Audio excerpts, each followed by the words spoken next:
Everyone asks me that, how I got into that. I don't have a good answer, really. I think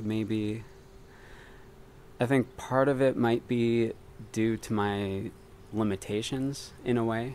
I love learning, but I have a hard time doing it in an academic setting. So for me, going outside and doing a tree dissection lab or something of that sort, it's just a much easier way for me to learn. So I think that might be part of it.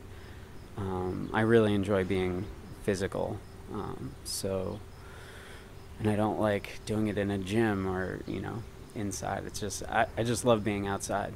But also the neighborhood I grew up in is a very Italian neighborhood, and our neighbors would always pass things over the fence. They were growing zucchini and tomatoes and basil, and they'd always share pretty liberally, and so there's always this exchange going on between the backyards.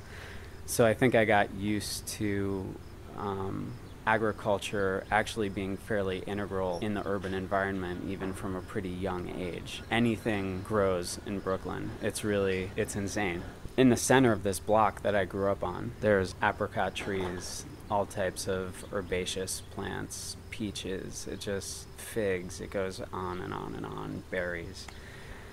And it just amazed me growing up, seeing how productive this little bit of land could be.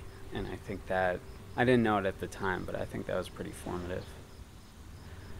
Yeah, my friends and family just aren't at all surprised about what I'm doing. When I started doing tree work, my parents were just like, of course. When I was a kid, I climbed everything in sight, so that made perfect sense to them.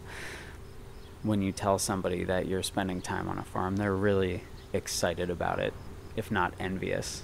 I think in more rural environments, it doesn't have the same novelty. And probably it's not necessarily as interesting. If you're just growing miles and miles of corn and you sit on a big machine all day, that probably gets old kind of quickly. If you have 8 different plant families that you're growing, split into 2 blocks with spring and fall rotations and lots of diverse cover crops and some perennials and beds changing over all the time, there's a dynamism there that's really hard to stay on top of. I know mentally I can't keep a picture of it in its entirety in my head very well. And we're only growing on 4.5 acres. It's not a lot of land. It's a lot happening in a small amount of space.